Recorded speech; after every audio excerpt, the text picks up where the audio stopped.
Nació el 29 de julio de 1972 en Bogotá, es hijo mayor de Luis Carlos Galán y Gloria Pachón, figura clave de la política contemporánea colombiana. Tiene estudios en ciencias políticas en el Instituto de Estudios Políticos de París, máster en política internacional, estudios en relaciones internacionales en seguridad y universidad de... Bueno, esto no lo hace nombrar. Georgetown. Georgetown, eso. Georgetown, bruto. Georgetown, eso. Qué bruto. Me encanta Qué tu bruto. inglés. Jefe, yo no pasé inglés, perdón. No, se le nota, no me preocupe. Georgetown. Georgetown, eso. Ay, no. Ahí está. Ya. ¿Ya? Ahí está. Oiga, ¿qué candidato? ¿Usted tiene 53 años? Voy a cumplir. Pues Este madre, mes. pero yo me veo más viejo que usted. Mira. Venga, su Gracias, hermano se ve más gracias. veterano y más viejo que usted. ¿Qué pasó Es que ahí? La alcaldía ¿Envejece? Sí, Acaba. alcaldía es pesada. No, o sea que la presidencia los vuelve una nada. ¿Ya qué? O acaba con la alcaldía o la alcaldía lo acaba él. ¿Cómo va a ser con la presidencia si se la gana entonces? No, pues hay que meterle toda la fuerza y toda la vitalidad. Pura pata de gallina, puro colágeno. ¿Sí? Ese es bueno.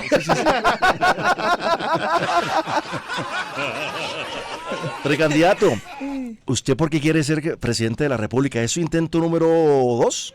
¿Segundo intento? ¿Ya había sido Pues precandidato realmente antes? es el primero. O sea, yo estuve en el 22, Ajá. en la consulta presidencial, pero realmente este va a ser el momento oportuno Sí.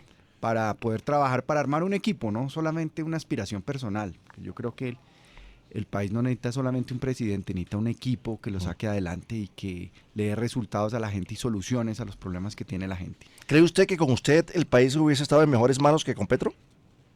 Por supuesto. Sí. Sí, porque habría estado en manos de un equipo. Pero Un ahorita, él tiene, equipo pero ahorita él tiene un de equipo. Tiene a gobierno. Benedetti, tiene a Sade, tiene a Roy. ¿O cuál Hay que sería la aclarar, diferencia? un buen equipo. Bueno, pero el equipo tiene que ser bueno, tiene que ser idóneo. No puede improvisar. Ay, no. ¿O cuál sería la Y diferencia? además no puede renunciar cada 5 minutos, como acaba de renunciar la canciller. Acabó de porque renunciar la canciller, ¿sí vio? Sí, Laura Sarabia. Imagínate. ¿Sí se Porque enteró? tenía- Sí. Bueno, ahí le contamos. Acabo Venga, de ver la renuncia, la carta, sí. hay oyentes que hacen preguntas, ¿no? Entonces, por ejemplo, esta es una de las preguntas de los oyentes. Doctor Galán, yo estoy muy inconforme con la administración que ha tenido su hermano en la capital de la ciudad. A mí, ¿quién me garantiza que usted no va a hacer lo mismo en Colombia, manejando las riendas de este país? Radio 1, la de 1, la de 1. Gente berraca por referencia de su hermana y dice, no, eso es lo mismo que el hermano. Bueno, pero he oído también muy buenos comentarios de la administración distrital. Hay gente también que ve una administración seria en Bogotá, coherente, con un equipo de trabajo dedicado todo el tiempo a sacar adelante la ciudad, a resolver los problemas ¿Le de la gusta lo que ha ciudad. hecho su hermano?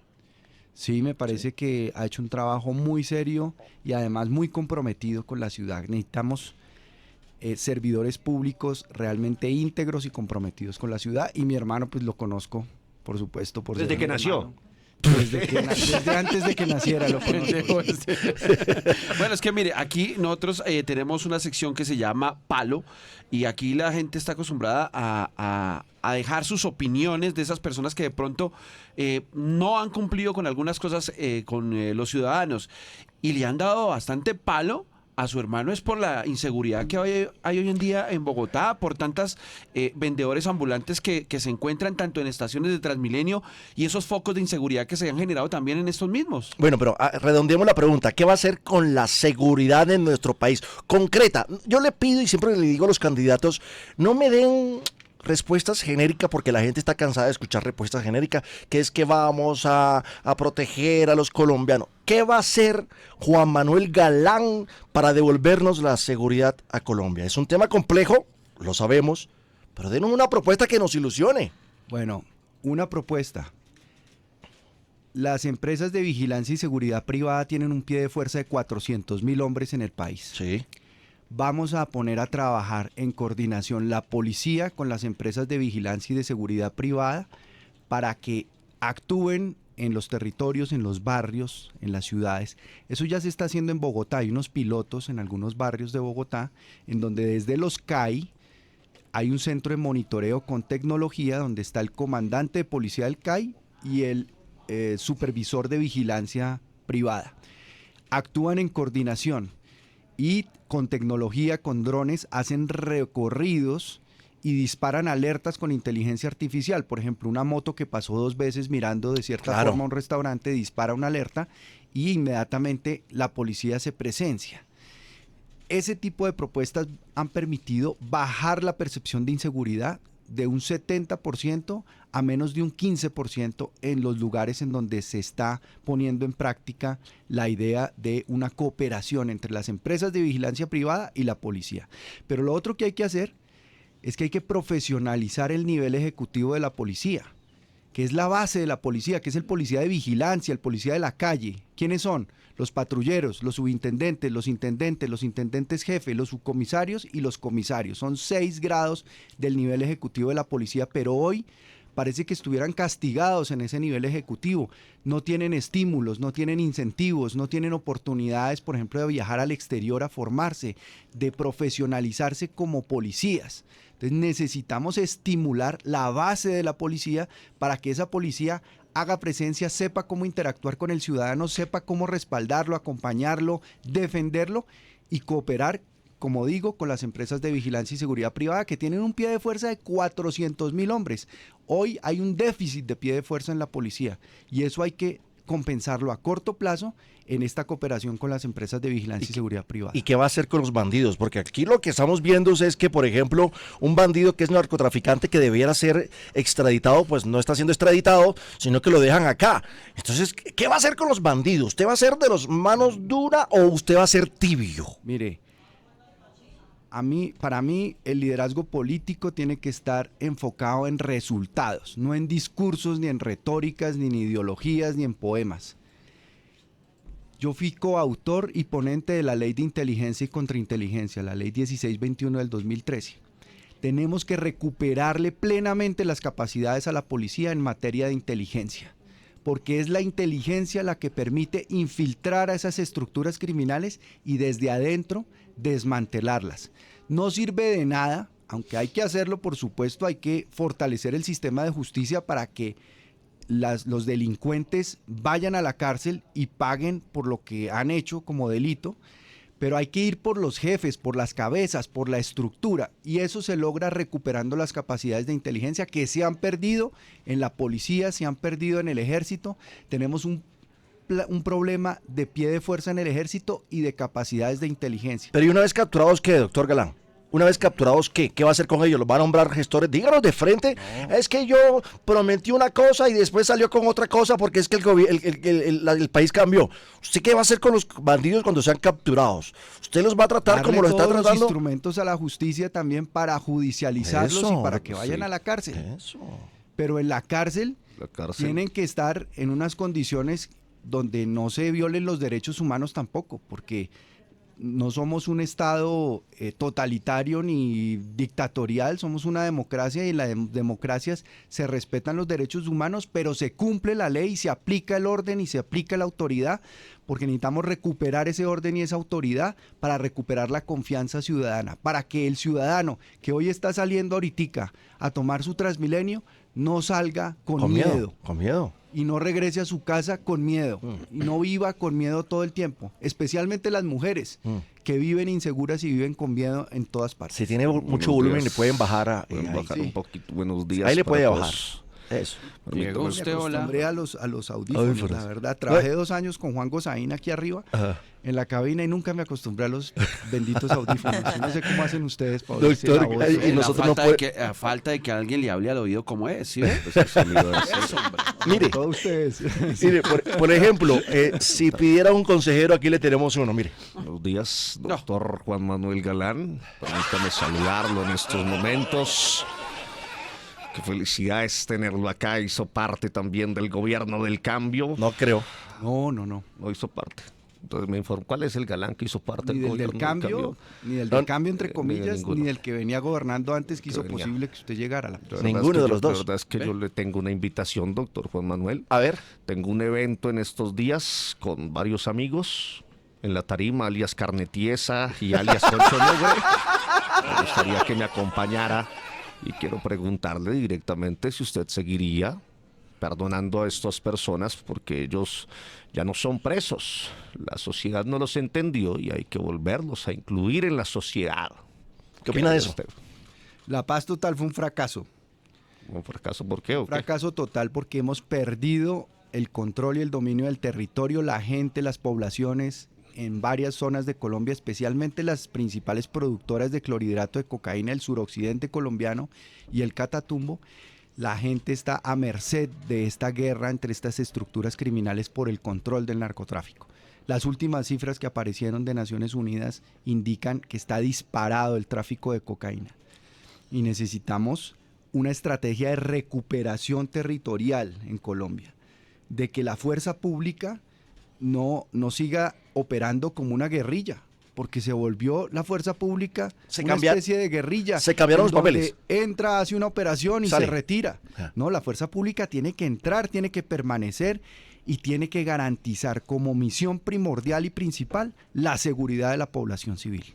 ¿De qué manera entonces haría usted la paz? Porque en Colombia necesitamos paz y yo estoy tratando de hacer paz. ¿No le gusta lo mío? ¿Cómo lo hace usted? Entonces, tenemos que construir ese estado territorial, institucionalidad en los territorios, disminuir ese megaestado centralista que tenemos en Colombia, que ha crecido en burocracia y eso es lo que nos tiene con el problema fiscal que nos tiene, porque todo ha sido inversión en gasto público o no, gasto público improductivo, en simplemente burocracia del gobierno central, mientras que el Estado no existe en los territorios en donde están operando estas estructuras criminales. En el Catatumbo no hay presencia del Estado. La presencia del Estado es conectividad, es que tengamos vías terciarias. Mire, Colombia tiene 148.000 kilómetros de vías terciarias y solamente 1.800 kilómetros están en buen estado. Son una porquería las vías terciarias de nuestro país, son trochas. ¿Sabe qué dicen los Horribles. asiáticos? Si quieres enriquecerte, construye carreteras. Claro, claro. Y dale conectividad. Hoy, ¿cuánto le vale un plan de datos a la gente en un celular? Alrededor de 70.000 pesos mensuales. El 30-40% de la población que vive en las ciudades no tiene el recurso para poder tener un plan de datos. Pero lo que tenemos que hacer es un plan de subsidio a la demanda para que la gente pueda tener ese plan de datos y eso le genere más ingresos, pueda trabajar, pueda formarse. Hay una cantidad de cursos en línea gratuitos donde la gente puede adquirir competencias para formarse, los jóvenes que no han tenido oportunidad de acceder al sistema educativo, trabajar unas horas. Pero tenemos que conectar a la gente, tenemos que permitir que la gente se conecte, no solamente consumir redes sociales, porque pues Colombia es uno de los países líderes en consumo de redes sociales y eso pues está muy bien para distraerse y todo, pero eso no genera ingresos, eso no debe ser la prioridad. A la gente educación. Claro. Entonces la conectividad por las vías terciarias y por internet es fundamental para que haya más ingresos para los jóvenes, para las mujeres, más oportunidades de formación y de educación, que la gente no tenga que desplazarse innecesariamente por un tema de salud. La telemedicina hoy en día perfectamente puede aplicarse para que la gente le den un diagnóstico y le den un tratamiento sin tener que desplazarse. Doctor Galán, su padre fue asesinado por el narcotráfico. Triste capítulo de la historia. No solo por el narcotráfico. ¿Por qué? ¿Por qué dice que no solo por el narcotráfico? ¿Político también? Hubo un complot de 4 componentes en ese asesinato. ¿Cuáles? El narcotráfico, que es el cartel de Medellín y el cartel de Cali, ambos. Sí. Los paramilitares del Magdalena Medio, de Henry Pérez, de Puerto Boyacá y del Urabá antioqueño, que fueron los autores materiales. La clase política tradicional. De ese entonces. Miembros de la clase política tradicional. Por ejemplo, Alberto Santofimio, que ya está condenado por la Corte Suprema de Justicia, pero otros políticos que tenían relación con ese paramilitarismo y ese narcotráfico, y miembros de los organismos de seguridad del Estado. Uno de ellos ya condenado, el general Maza Márquez, pero hay 6 generales de la policía vinculados. En los próximos semanas va a empezar el juicio contra el general Argemiro Serna y el general Peláez Carmona, que era el uno director de la DIJÍN en esa época y el otro subcomandante de la policía de Cundinamarca. Entonces, no solamente fue el narcotráfico, fueron esos aliados del narcotráfico y del paramilitarismo en la clase política los que asesinaron a Luis Carlos Galán. teniendo en cuenta esa aclaración que nos hace, dos preguntas en una. Primero, ¿cómo se siente usted todas estas gabelas que le están dando al narcotráfico, a estos narcotraficantes, de diferentes frentes además, en donde ya no se persigue de manera agresiva como lo hacía el Estado colombiano? Y lo otro, ese día de la muerte de su padre, quiero tomar el momento para hacerle esas dos preguntas. Primero, que me diga qué va a hacer y cómo se siente usted con eso que está pasando con los narcotraficantes. Y lo otro, aquel día de agosto, ¿cierto? 18 de agosto 18. de 1989. Usted tenía escasos 16, 17 años. 17. ¿Cómo se entera usted de la noticia? Usted estaba en su casa, su padre en Soacha.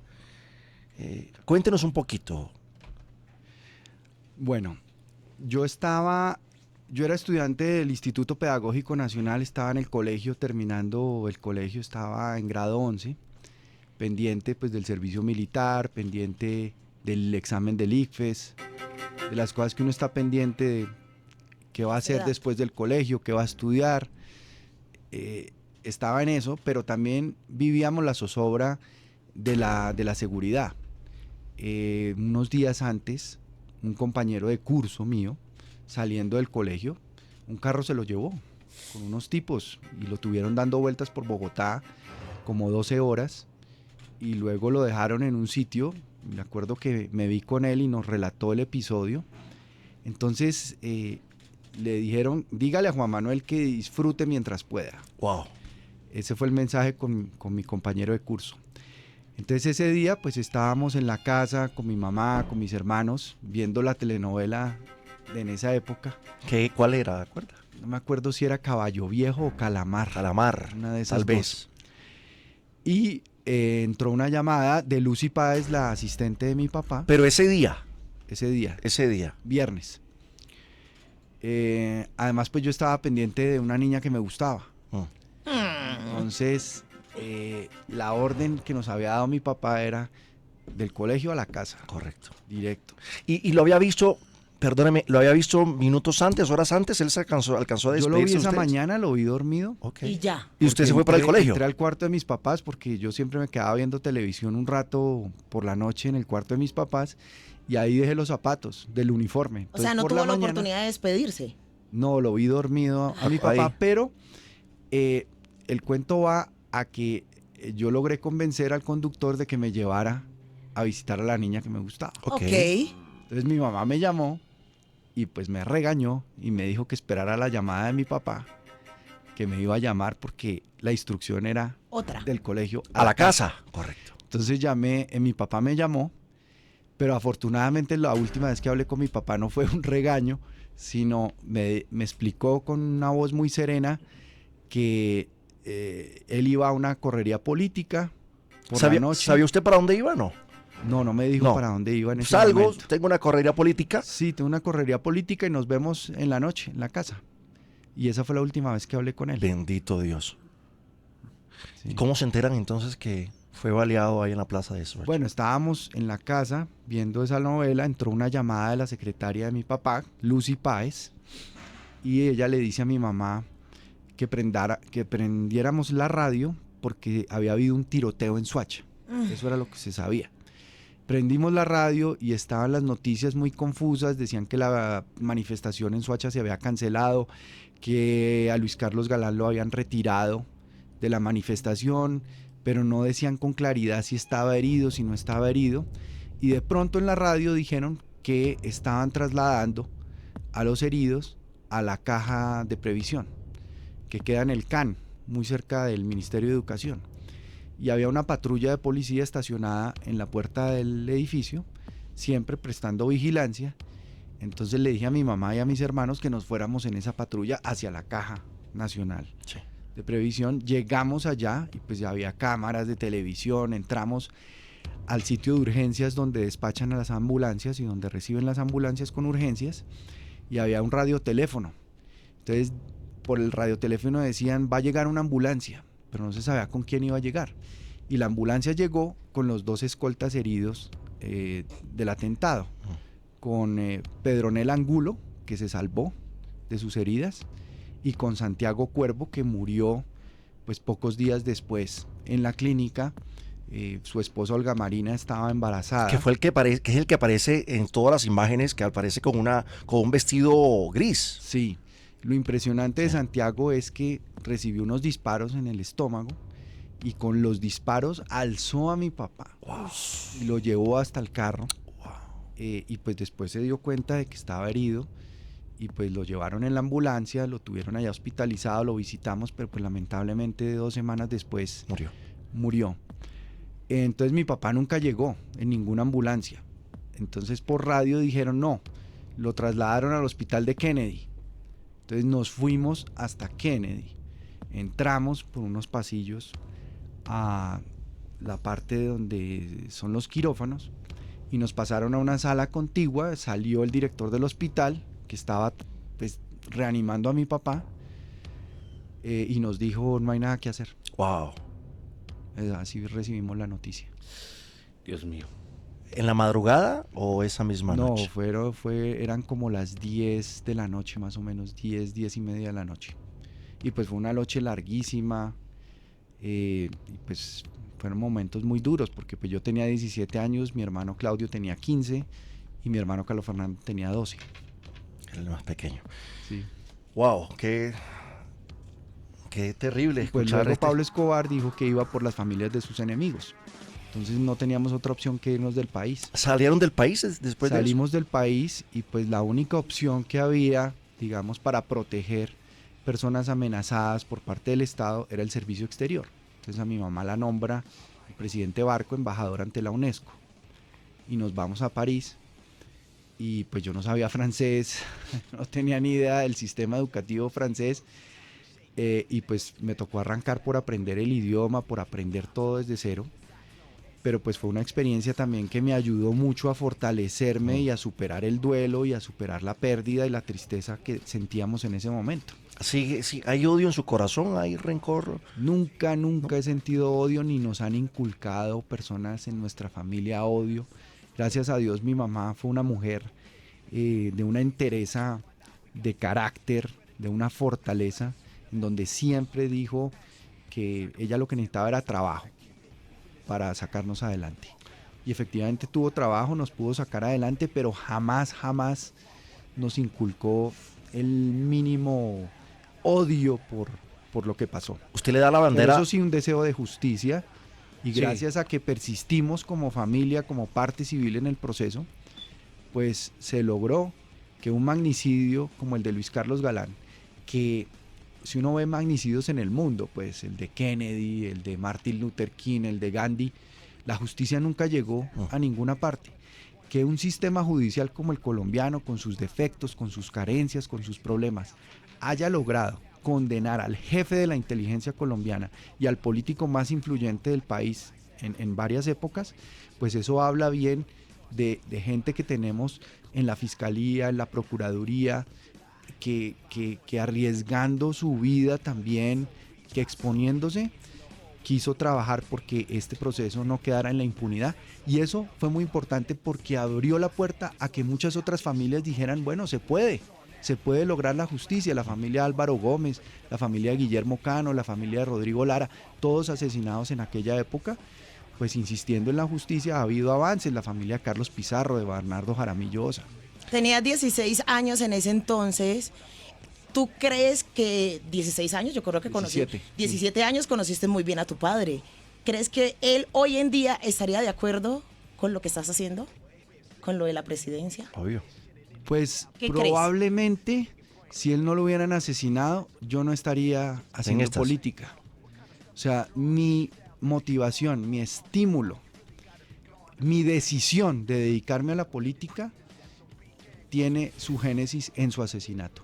Porque yo dije, pueden matarlo a él, pero no van a matar a sus ideas. No van a matar ese esfuerzo y ese sacrificio que lo vi hacer durante años. Y voy a dedicar mi vida porque ese sacrificio no sea en vano. Sí.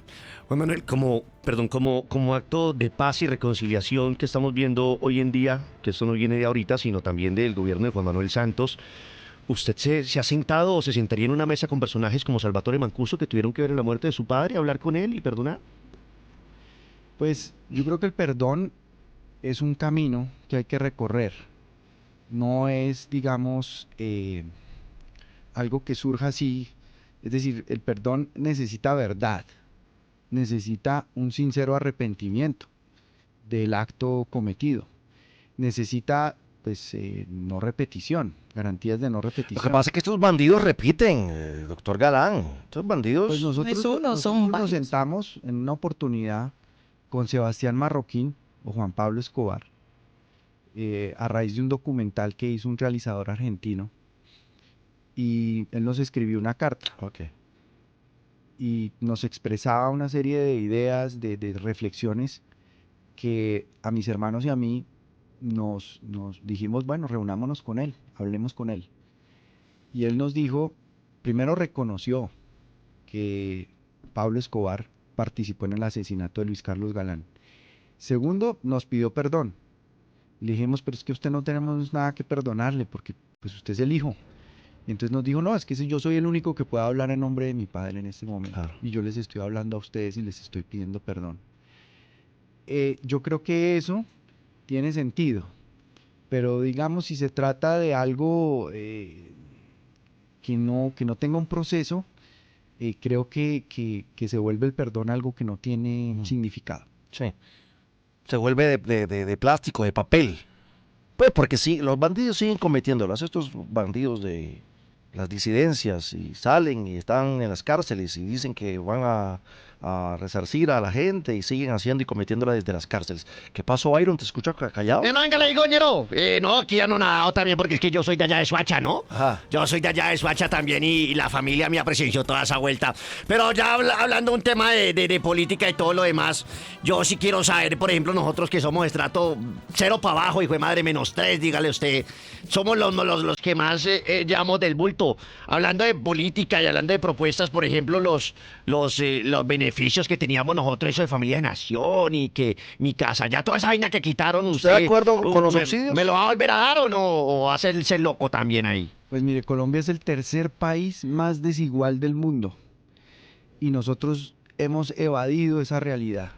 Tenemos que enfrentar ese problema estructural que tiene el país de falta de oportunidades. Es decir, que el lugar donde se nace en Colombia no defina el destino de una persona en términos de oportunidades de acceso a servicios, a educación, a oportunidades de trabajo, en fin. Yo creo que los subsidios son un instrumento para darle un impulso a la gente que no ha tenido oportunidades, pero hay que focalizarlos, no se pueden volver un proyecto de vida. El subsidio debe contribuir a que la gente construya su proyecto de vida, pero el proyecto de vida no puede ser el subsidio en sí mismo. Y para mucha gente lamentablemente se ha vuelto el subsidio del proyecto de vida, que nunca le quiten el subsidio y que pueda vivir del subsidio para siempre. Hay mucha gente también colada en los subsidios. Muchísimo. Que no debería estar en los subsidios, que no debería recibir. Entonces, hay gente que recibe que no debería recibir y hay gente que no recibe que debería recibir. Ahí hay que hacer un cambio realmente y un estudio para que los subsidios estén enfocados en ayudar a la gente que los necesita realmente. Radio 1, la de 1. Doctor Galán, resúmame en una sola palabra el gobierno de Gustavo Petro. Improvisación. Sí, pero le fue bien a Petro. Yo pensé que iba a decir desastre, una cosa así. ¿Uribe o Santos? Ninguno de los dos. Hay que mirar hacia adelante, ya no más. Expresidentes. Para adelante tenemos que ir. ¿Centro, derecha o izquierda? Ninguno de los tres. Para adelante. Entonces, Colombia no puede avanzar hacia los lados, ni quedarse en el centro. El centro no es nada. ¿El centro qué es? El centro Tibieza. no es nada. Lo que se necesita es avanzar, ir hacia adelante, construir soluciones y propuestas que le den resultados a la gente a corto plazo, palpables, materializables, sin tantas promesas como dijeron ustedes. la gente está cansada de los políticos, se lo digo de frente, la gente no les cree, doctor Galán. La gente cree que estos espacios son perdidos porque dicen un político más a echarnos carreta mientras nosotros tenemos que seguir pagando impuestos y ellos siguen viviendo sabroso. Resúmame, no me sea muy extenso, dígame qué va a hacer usted para convencer a la gente si pasa, obviamente, y llega a ser candidato ya presidencial, ¿cómo hace o qué va a hacer con la gente para convencerla que usted no es un político más de los que promete y promete y promete y de los que la gente no les cree nada? ¿Qué hacer para que la gente les crea? Mire, yo creo que uno es lo que hace y no lo que dice. Y la trayectoria que yo he tenido, el trabajo que hice en el Congreso de la República, hablan de lo que he hecho, de los resultados. Les mencioné la ley de inteligencia y contrainteligencia, pero también les puedo mencionar la ley que reconoció en Colombia la adicción como una enfermedad para que las personas víctimas de la adicción no fueran miradas como criminales, sino como pacientes sujetos de tratamiento. Y hoy las EPS pagan todo el tratamiento de una persona adicta, su rehabilitación, gracias a la ley 1566 de 2012, de la cual fui autor y ponente. También toda la ley de enfermedades huérfanas, raras y ultra raras, familias víctimas y cuidadores víctimas de estas enfermedades que no tenían una opción para poder tener un diagnóstico, acceder a los tratamientos, a los medicamentos que son costosísimos. Eliminamos las restricciones administrativas y financieras para que estas familias accedieran con sus seres queridos a tratamientos. Esos son resultados, esos son hechos. Yo siempre me he enfocado en los resultados, no me he enfocado en la retórica, en hablar, en echar discursos. Para mí lo que habla de lo que es una persona es lo que hace, no lo que dice. Qué bien. ¿Cómo va a financiar, permítame, Willy, cómo va a financiar la campaña, doctor Galán? Pues esperamos financiarla con el apoyo de mucha gente. Sí. Yo recuerdo que en la época de la campaña presidencial de Luis Carlos Galán se hacían subastas de objetos, de arte, se vendían las camisetas. Yo creo que ese tipo de cosas permiten financiar una campaña sin hipotecarse a personas, contratistas o empresarios que hacen una donación y obviamente después se sienten dueños del candidato. Claro. Deber Y esperan favores. eso, o sea, los grados de independencia con el que llega una persona a un cargo público son fundamentales para que gobierne por el interés general, por el bien común, y no por un sector de intereses que le financió su campaña. Los buenos días para todos y para todas, señoras y señores. Solo faltaba este Muy también. hola. buenos días tengan ustedes, Ricardo José Amador Díaz ¿Cómo- González. ¿Cómo está bien? Díaz. Muy bien, sí, señor. Primo de Doctor Dios, Juan Manuel Galán, buenos días a usted. Está haciendo frío acá en el cielo, le cuento. Sí. Madre, Bastante. Richie, ya empezaron a preguntarlo mucho por acá arriba a No, usted. no, hombre, no, fuera. Déjese de vainas. Faltan algunos años. Mucho gusto. Yo se sabe, Richie, Ricardo, que yo soy un político firme. Sí, señor, era. Hijo de madre, yo sigo siendo acá en el cielo Bueno, también. listo. Sigo siendo un político firme. Y yo no tengo pelos en la lengua para decirle a la gente las cosas. Míreme los ojos. Ya. Ya. Léame los labios. Ya, Ya. señor. Huélame la axila. Que Yo ya, no me hombre. miento en lo que le estoy No dé diciendo. tanta vuelta. ¿Qué le va a preguntar, hombre? Ahí lo tiene, Doctor pregunte. Juan Manuel Galán, ustedes, los Galán, llevan años, escúcheme bien, años viviendo del Estado. Uy. 27 años viviendo del Estado sin ningún tipo de experiencia en el sector privado. Uy. O sea, nosotros, los colombianos, entre todos, les hemos pagado a ustedes mucho. ¿Cómo va a ser usted si no tiene experiencia en el sector privado para controlar todo este platanal tan hijo de madre? Si siempre el país le ha pagado a usted. ¿Cómo va a ser? ¿Cómo es eso? Bueno, está equivocado. Hemos trabajado para el Estado, no hemos vivido del Estado y los cargos que hemos ocupado han sido por elección popular, no han sido por nombramientos, han sido por elección popular. En el Senado de la República nos hemos medido en elecciones y la gente pues ha votado porque cree en las propuestas, porque cree en lo que hemos representado. ¿Y qué representamos? Pues representamos un legado, representamos una manera de hacer política distinta, alejada totalmente de la corrupción, alejada del clientelismo, una política de verdad que le inspire confianza y credibilidad a la gente, con hechos, con resultados, con un trabajo serio, con un trabajo responsable, dedicado. Ese es el propósito que nos ha animado siempre y que nos anima, y esa es la política que aprendimos a hacer, que sabemos hacer, alejada de la clase política tradicional, enfocada en resultados y con sensibilidad social. Eso es lo que necesita el país. El país necesita líderes que de verdad estén conectados con la gente, conectados con su realidad, enfocados en construir soluciones a corto plazo materializables para aliviar las condiciones de vida, mejorar las condiciones de vida y crear oportunidades para la gente.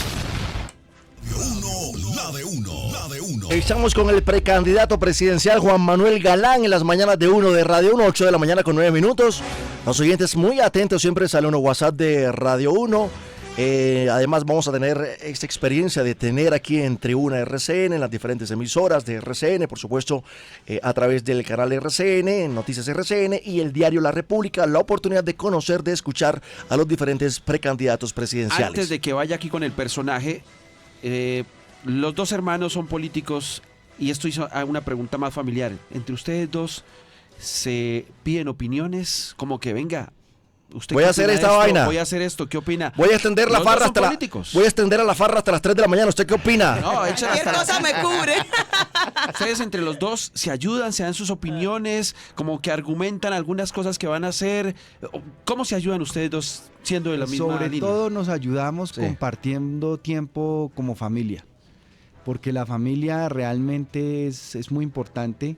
Y hace unos días, por ejemplo, estuvimos celebrando los 90 años de mi mamá. Y estuvimos juntos y estuvimos disfrutando en familia, acercándonos. Pues tengo sobrinos, mi hermano tiene una niña y un niño, y entre los nietos y todo, más que todo de familia, no hablamos tanto de política. Se alejan de la política. Ni menos de las cosas de la alcaldía. Yo respeto totalmente las decisiones que él toma, lo acompaño, lo respaldo, le doy ánimo, le doy moral, pero no me meto Cada quien con lo suyo. Sí, a darle opiniones, a menos que él me pida un consejo, me pida una orientación, pero no me meto para nada en los temas de la alcaldía. Pero alguna vez lo ha hecho. ¿De darle consejos? Sí, claro. Y que él le pida esa opinión, ese consejo. ¿Qué hacer? Sí, claro, porque pues hablamos mucho de todos los temas que se están viviendo, que son muy complejos, sobre todo en materia de seguridad, que pues yo tengo una experiencia, estuve 4 años en la Comisión Segunda, que es la de Seguridad y Defensa en el Senado. Estoy en la Reserva de la Policía, soy mayor profesional oficial de la Reserva. Hice una maestría en el tema, entonces a veces le aporto ideas en ese tema sobre la policía, porque conozco a la policía, creo en la policía y creo que la transformación de la policía es una de las claves para recuperar la seguridad en las ciudades y en los territorios. Las mañanas de uno de Radio 1. 8:11 llega el narrador de todos los tiempos. Señoras y señores, estamos listos para vivir otra etapa más del Tour de Francia que ya arranca y estamos con el mejor comentarista deportivo, Juan Manuel Galán nos acompaña y un aplauso para Juan Manuel Galán. Estamos listos para vivir las emociones de una etapa más del Tour de Francia. Entre Leivianis Traicioneris y Francia Marquinesia. La etapa de hoy. Mejor comentarista. Los corredores ya están listos en la línea de partida. Todo parece indicar que la carrera hoy va a ser. ¿Cómo va la imagen positiva de Gustavo Petro? Caída. En caída, señoras y señores. En caída y empezamos con toda la energía. Baila que te baila, señores. El chavito de América como el cóndor levantando vuelo, buscando la gloria eterna. Se mete por un lado y por otro. Parece que quiere. ¿Qué es lo que le va a tocar hacer a Uribe? Fugarse. ¡Fugarse, señores! Fugarse del pelotón y ahora se acomoda en punta de carrera. Su equipo no lo apoya, lo está dejando solo. Parece que él va a ser, el equipo va a ser. ¿Cómo salió Álvaro Leiva? Traicionero. Traicionero, señores. Traicionero el equipo con el ciclista colombiano. Pero desde atrás sale el niño maravilla. Tadej Pogačar no quiere dejarse quitar la camiseta amarilla. Todo está sufrido, luchado hasta el límite. Esta carrera se va a poner. ¿Cómo es que la mantiene el Tino Asprilla? Dura, señores. Una carrera muy dura. pero en la transmisión, ojo que estoy viendo, ¿eh? ¿Qué pasó? Ojito que no tenemos tomas aéreas. Parece que esa carrera está... ¿Cómo es que se va a quedar Francia Márquez después del escándalo? Sin helicóptero. ¡Sin helicóptero! ¡Una transmisión sin helicóptero! Y ya va terminando la carrera. Pero la carrera presidencial de Juan Manuel Galán va... ¿Cómo es que va la carrera? Disparada. ¡Dispara, señores!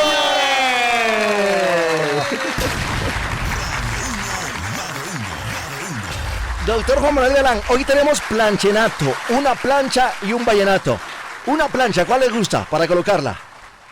Uy, ¿Cuál le gustaría? me O pongo a un pensar. vallenato, la que sea. El que sea. Una de plancha toda la vida. ¿Cuál? Toda la vida de Manuel. Emanuel. Oh, qué Emanuel. bueno. Esa. ¿Y el vallenato cuál? El Vallenático. vallenato, pues el Mono Zabaleta últimamente pegó duro el secuestro. El secuestro. No, pero hablando de violencia, iba a poner el secuestro. Imagínese. Una metáfora. Doctor Galán, gracias por estar en la mañana de Uno de Radio 1.